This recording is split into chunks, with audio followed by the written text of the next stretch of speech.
आप देख रहे हैं गुलिस्तान न्यूज। अभी तक का उर्दू खबरनामा लेकर मैं आपका मेजबान गौहर कुची आपकी खिदमत में हाजिर। तफसीलात से पहले सुर्खियों पर एक नजर।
अब पेश है खबरों की तफसील। अमीर तरीन भारतीयों की बैरून मुल्क टैक्स पनागाहों में अपनी दौलत छुपाने की खबरों के इंकिशाफ के बाद मरकजी हुकूमत ने पेंडोरा पेपर्स लीक से मुतल्लिक मामला की तहकीकात के लिए central board of director taxes की सरबराही में एक मल्टी एजेंसी ग्रुप बनाने का ऐलान किया है। इस मल्टी एजेंसी में भारत की anti corruption agency, Central Bureau of Investigation CBI, anti money laundering तहकीकात agency, Enforcement Directorate, Financial Intelligence Unit और रिजर्व बैंक ऑफ इंडिया के ओहदेदार भी शामिल होंगे।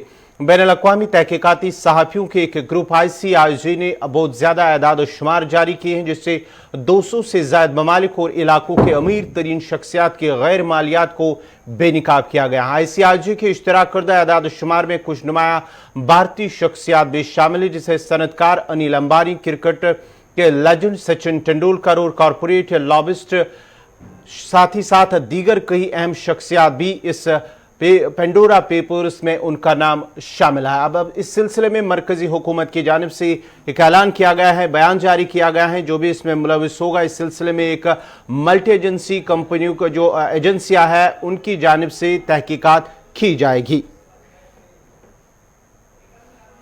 इस खबर पे मजीद तफसीलात के लिए मेरे साथ है स्टूडियो में मेरे सीनियर साथी रहमत कलीम। रहमत, जिस तरह से पेंडोरा पेपर्स लीक में जो बड़े बड़े शख्सियात का नाम शामिल आया है, भारत की जानिब से भी अब जो है एक बयान जारी किया गया है कि एक तहकीकात की जाएगी।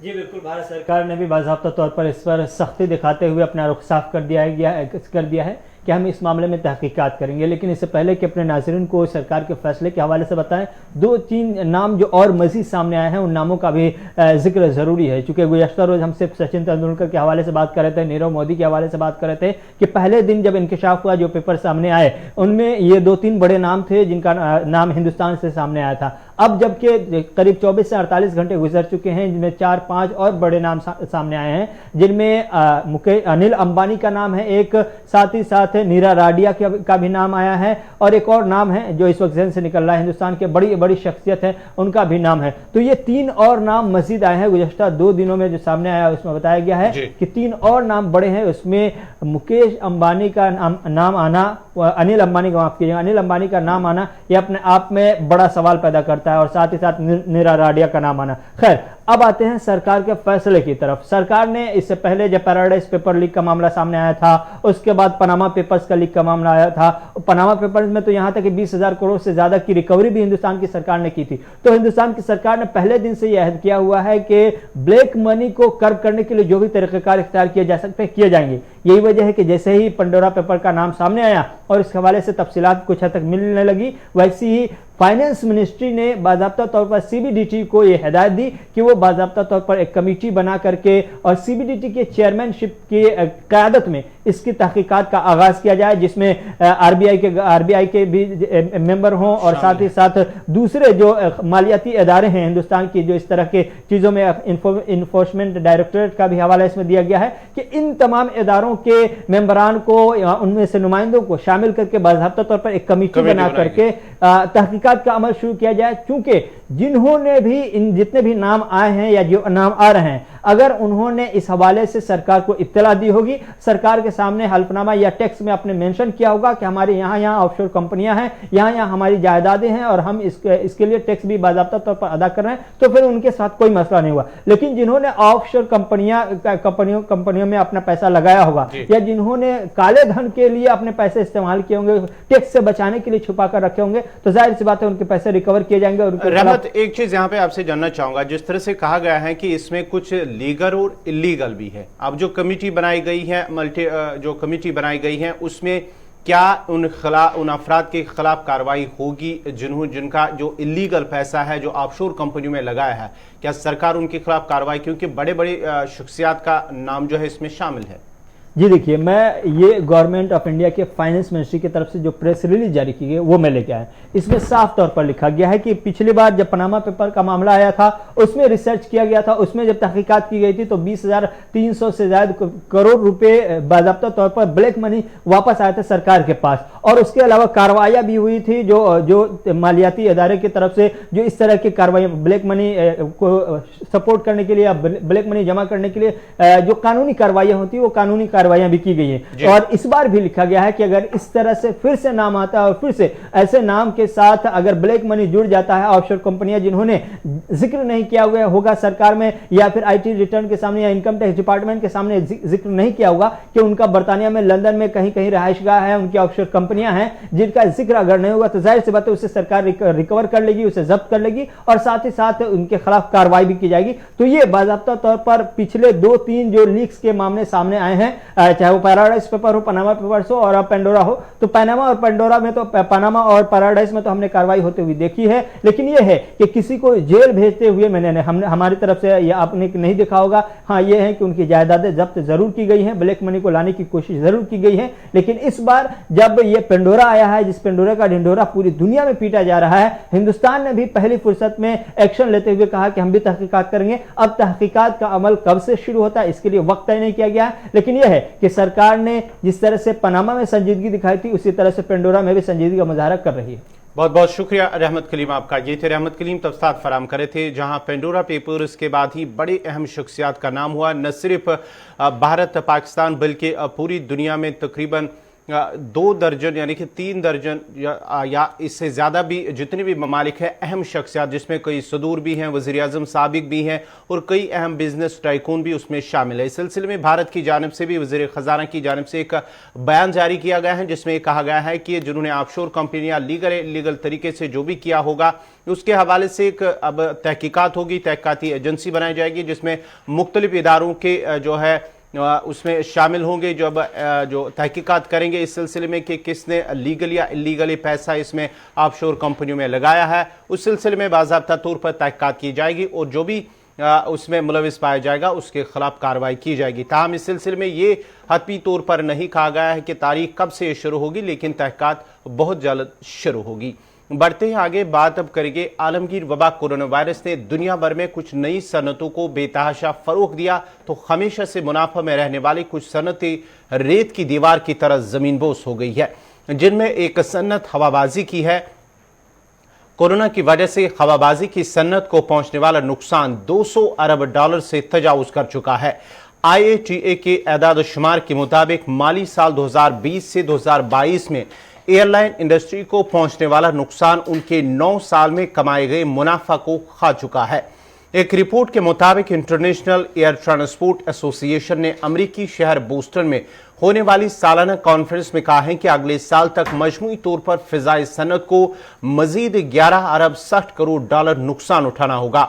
अगरचे मुल्की और इलाकाई परवाजों का आगाज हो चुका है, ताहम दुनिया भर में हवाबाजी की सनत को कोरोना की वजह से होने वाले नुकसानात से निकलने के लिए वक्त लगेगा। IATA के आदाद शुमार के मुताबिक वबा के दौरान हवाबाजी की सन्नत को मजमूई तौर पर $201 अरब का नुकसान हो चुका है, जो कि इस सन्नत की 9 साल आमदन के बराबर है।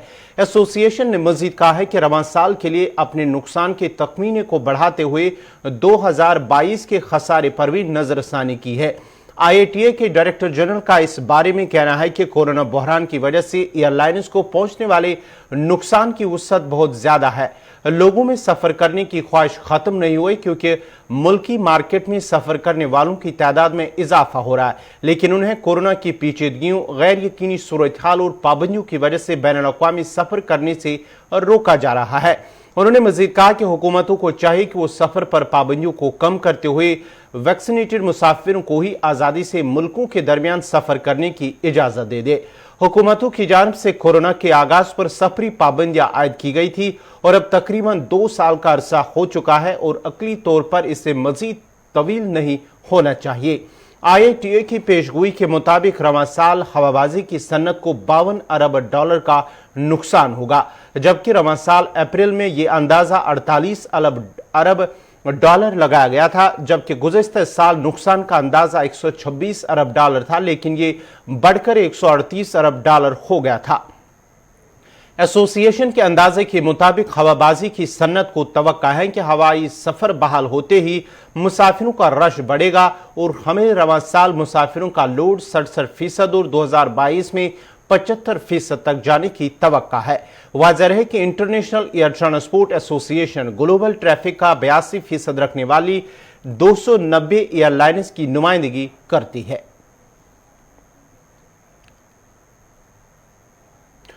वज़ीर-ए-आज़म नरेंद्र मोदी ने लखनऊ का दौरा करते हुए आज अमृत महोत्सव के तहत न्यू अर्बन इंडिया के मौजू पर मरकजी वजारत हाउसिंग और शहरी उमूर और रियासती शहरी तरक्याती महकमे के ज़ेर एहतमाम 3 रोज़ा प्रोग्राम का इफ्तिताह किया।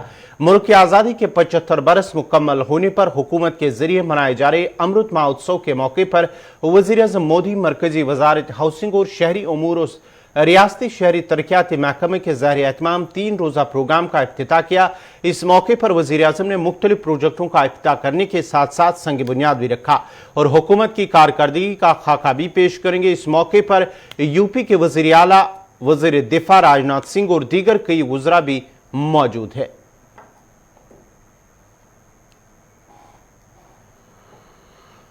वज़ीर-ए-आज़म नरेंद्र मोदी आज लखनऊ के दौरे पर, जहां वो आज़ादी के अमृत महोत्सव के तहत न्यू अर्बन इंडिया के मौजू पर मरकजी वजारत हाउसिंग और शहरी उमूर और रियासती शहरी तरक्याती महकमे के ज़ेर एहतमाम 3 रोज़ा प्रोग्राम का इफ्तिताह करेंगे, यानी कि इफ्तिताह किया। और मुल्क की आज़ादी के 75 बरस होने पर हुकूमत की जानिब से या कि जितने भी पिछले कई सालों से 2014 से जो भारतीय जनता पार्टी की जानिब से मरकजी हुकूमत की जानिब से जो भी काम किया है उस सिलसिले में अपनी कारकर्दगी का भी खाका पेश करेंगे।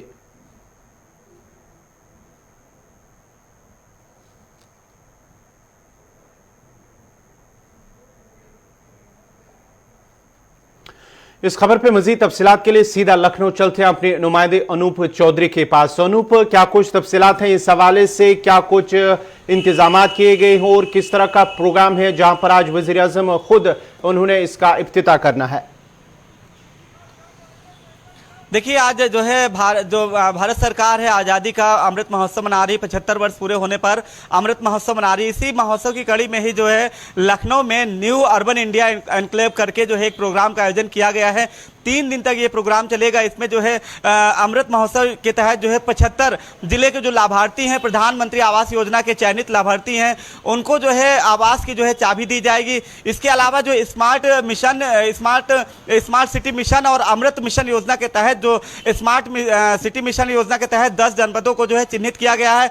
वहां पर जो है ट्रैफिक सिस्टम हो या इंफ्रास्ट्रक्चर हो, उसको कैसे स्मार्ट बनाया जाए उसको लेकर यहाँ पे विशेषज्ञ अपने विचार रखेंगे। इसके अलावा अमृत मिशन के तहत जो है जो भी चयनित जिले हैं वहाँ पे जो है सीवेज की व्यवस्था देखी जाए, सीवेज की व्यवस्था के वो किए जाएंगे और पेयजल के ऐसे तमाम तरह की परियोजनाएं हैं जिनका शिलान्यास और लोकार्पण होगा। और इसके अलावा जो है 75 जो है इलेक्ट्रॉनिक ई बसें हैं, उसका जो है प्रधानमंत्री नरेंद्र मोदी जो है उसको झंडा दिखाकर यहाँ से रवाना करेंगे। तो कुल मिलाकर अमृत महोत्सव का जो 75वां वर्ष है उसके उपलक्ष्य में यहाँ पे ये कार्यक्रम का आयोजन किया गया है। इसके तहत जो है स्मार्ट सिटी मिशन के तहत जो है कैसे जो है 10 जनपदों को कैसे जो है स्मार्ट सिटी बनाया जाए, इस पर जो है विशेषज्ञ अपने विचार रखेंगे और उन्हीं विचारों को संकलित कर उस पर जो है देखा जाएगा कि कैसे जो विचार प्राप्त है उसको रख के जो है आगे की ये भी बताएगा कि अगले साल चुनाव भी होने वाले हैं यूपी के अंदर, तो उस इंतखाबात उस इलेक्शन से पहले कितना लाभ मिल सकता है। ये जो प्रोजेक्ट, जितना भी बड़े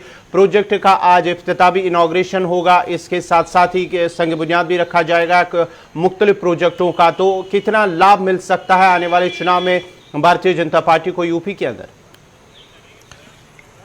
देखिए, लाभ की अगर बात की जाए तो यहाँ पे प्रदेश में कई तरह की जो है अभी मुद्दे जो है विपक्षी पार्टियों ने साथ रखा है, और उसमें जो है अभी हाल ही की बात की जाए तो लखीमपुर में जो किसानों की जो कथित तौर पर हत्या हुई, वो मुद्दा बहुत बड़ा हो गया। ऐसे में इन तमाम तरह की घटनाओं के बीच जो है तरह तरह के यूपी वासियों को सौगात देना, तरह तरह की योजनाओं का लोकार्पण करना, शिलान्यास करना, ये फिलहाल इन योजनाओं का जनता को कितना लाभ मिलेगा और सरकार को इसका कितना लाभ मिलेगा, ये तो फिलहाल समय बताएगा। लेकिन ये जरूर कहा जा रहा है कि चूंकि 2022 का चुनाव करीब है, ऐसे में यूपी की जनता को लुभाने के लिए तमाम तरह की बड़ी बड़ी परियोजनाओं का शिलान्यास और लोकार्पण किया जा रहा है। हालांकि ये योजनाएं कब मूर्त रूप ले पाएंगी 2022 से पहले या उसके बाद, ये अभी तय नहीं है। लेकिन ये जरूर है कि योजनाओं का, जो परियोजनाओं का है, उनका लोकार्पण और शिलान्यास जरूर किया जा रहा है।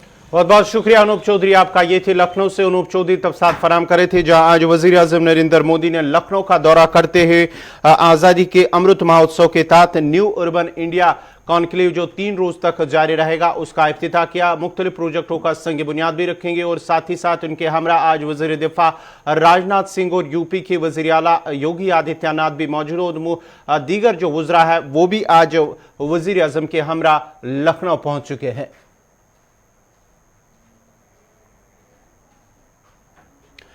मुल्क भर में जारी वैक्सीनेशन मुहिम के चलते हुकूमत ने हर शहरी को कोविड वैक्सीन दस्तयाब कराने के अपने अज़म का इजहार करते हुए कहा है कि मुल्क भर कोविड वैक्सीनेशन मुहिम में तकरीबन 70% अहल आबादी को कोविड वैक्सीन दी जा चुकी है। मरकजी वजारत सेहत और खानदानी बहबूद ने कहा है कि मुल्क में 91.54 करोड़ से ज्यादा वैक्सीन लगाई जा चुकी है। गुज़िश्ता 24 घंटों में 18,346 नए केसेस रिपोर्ट भी हुए हैं। मजमूई तौर पर 2,52,902 अफराद जेर इलाज हैं, जो कि कुल केसेस का 0.75% है। इसी अरसे में 29,639 अफराद कोरोना इन्फेक्शन से सेहतयाबी हो चुके हैं। मजमूई तौर पर 3,31,50,886 अफराद कोरोना से निजात पा चुके हैं। मुल्क में सेहतयाबी की शरह 97.93% है। इस दौरान मरकजी सेहत और खानदानी बहबूद के वजीर ने कहा है कि हुकूमत कोविड वैक्सीन हर शहरी को फराम करने के लिए पुरअज़म है, और शमाल मशरिक के दूर दराज इलाकों में ड्रोन के जरिए कोविड वैक्सीन की फरामी शुरू की गई हैं। ये पहल Indian council of medical research ने की है। वाज़ेह है कि हुकूमत ने अक्टूबर के आखिर तक कोविड वैक्सीन की बैरून ममालिक को बरामद करने का ऐलान किया है। हुकूमत ने कहा है कि मुल्क में 70% अहल आबादी को कोविड की वैक्सीन दी जा चुकी है।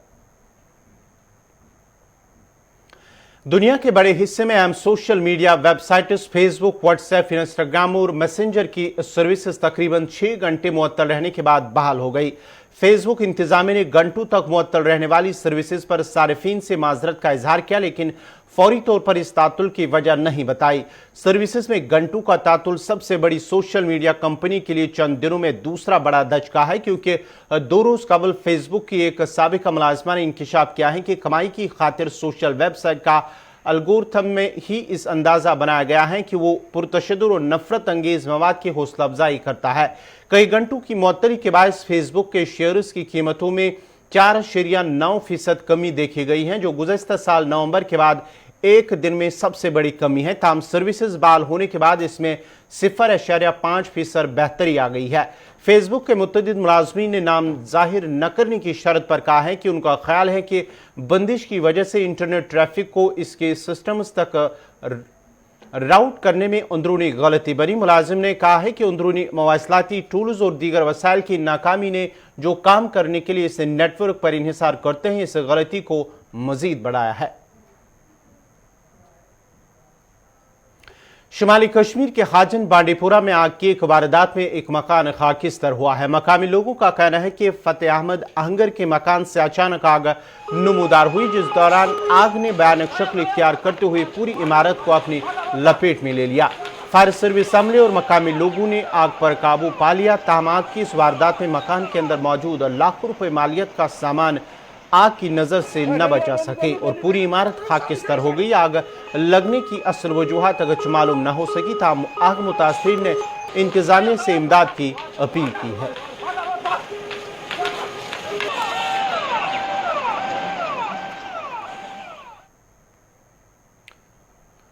जनूबी कस्बा त्राल के रटसुना इलाके में एक साल 2017 में नए तिबी मरकज के लिए इमारत पर अगरचे काम शुरू हुआ था ताहम अभी तक इमारत को मुकम्मल नहीं किया गया, जिसकी वजह से कई इलाकों के लोगों को मुश्किलात दरपेश है। मकामी लोगों का कहना है कि इमारत की तामीर के लिए करोड़ों रुपए खर्च तो किए गए, ताहम बदकिस्मती से आज भी इमारत टूट फूट का शिकार हो चुके हैं, जिस दौरान इमारत पर खर्च किए गए रकूमात को ज़ाय किया गया है। उन्होंने एलजी इंतजामिया से अपील की है कि इमारत पर न सिर्फ तामीर और तजदीद की ज़रूरत है बल्कि काम में सूरत लाकर इसे आवाम के नाम वक्फ किया जाए ताकि कसीर आबादी को फ़ायदा मिल सके।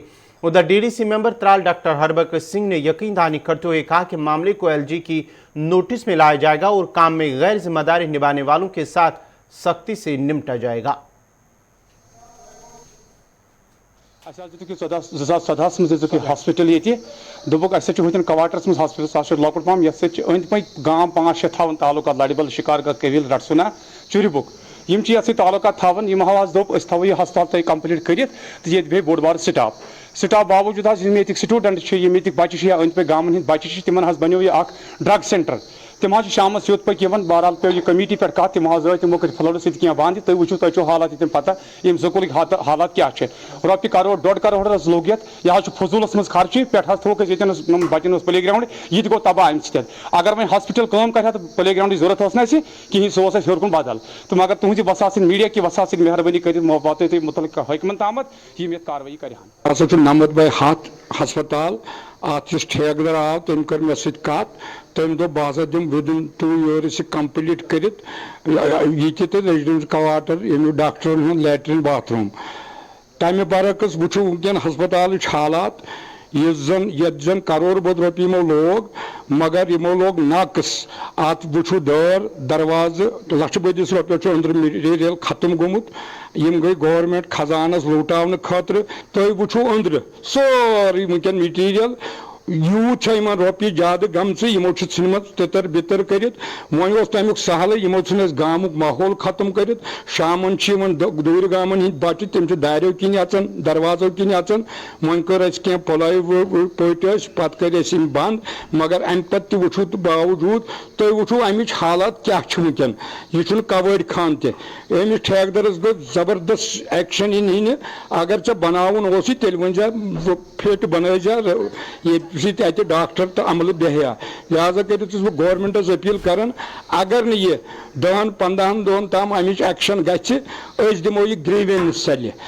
ये जो रटसुन त्राल में एक बिल्डिंग बड़े देर से हॉस्पिटल की बन रही है, कोई 2 करोड़ रुपए उस बिल्डिंग के लिए वागुजार किए गए थे, JKPCC बना रहा है, तो मैं इसका अपनी तरफ से सीरियस नोटिस ले रहा हूँ। इसके अलावा जो हेल्थ डिपार्टमेंट है उनसे भी रिपोर्ट मांगी हुई है इस बारे में कि कहाँ पे इसमें लैतुलाल हो रहा है और जो भी लोग इसमें जिम्मेवार होंगे, इसकी जो कंप्लीशन नहीं हुई है, चाहे वो JKPCC के लोग हैं या हेल्थ के लोग हैं, तो उनके मैं रिक्वेस्ट करूंगा LG एडमिनिस्ट्रेशन कि उनके साथ नरमी न बरती जाए, इसमें कार्रवाई की जाए और जितनी जल्दी हो सके ये हॉस्पिटल हैंडओवर किया जाए जल्दी हेल्थ डिपार्टमेंट को, सो डैट वहाँ पे एक बड़ा एरिया है जो रटसुन है, उसके साथ पिंगलिश है, कविल शिकारगाह है, सही।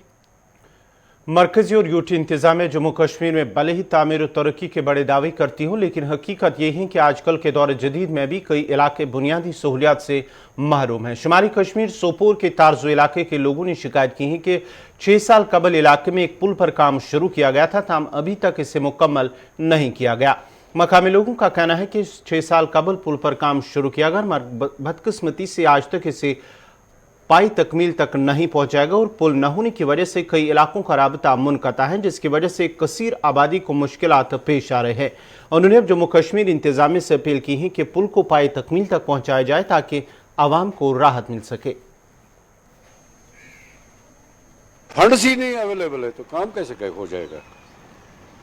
5 सालों से अभी फंड्स बंद है, पैसा नहीं ठेकेदारों को मिल रहा है, वो हम नहीं कह सकते हैं धोखा। असल मसला ये है कि तब से जब से एलजी सरकार आई है तब से फंड्स नहीं अवेलेबल हो रहे हैं। 5 साल पहले जो काम किया है उसके फंड्स वागुजार नहीं हो रहे हैं। पॉलिटिकल गवर्नमेंट तो अच्छी है, वो लोगों के नज़दीक होती है, बस यहाँ लोकल गवर्नमेंट होनी चाहिए, उसी से काम हो रहे हैं। हमारी गुजारिश है एलजी इंतज़ामिया से, हम बहुत सफ़र कर रहे हैं इस गाँव के, करीब 10,000 लोग हैं इस पॉपुलेशन है हमारे इस गाँव की। यहाँ से हमारा जो ज़ीरा आता है, मेवा आता है, वो तो यह इसी पुल के ज़रिए आएगा। दूसरी बात ये रोड चला जाता है यहाँ से बांडीपोरा जाता है, ये बाईपास से सोपोर का भी संग्रामा का ये हैगाम से यहाँ बाईपास डायरेक्ट सोपोर चला जाता है। इसी के साथ ही अभी तक का उर्दू खबरनामा इख्तिताम पज़ीर हुआ चाहता है। अपने मेज़बान गौहर कुची को इजाज़त दीजिए। अल्लाह हाफ़िज़।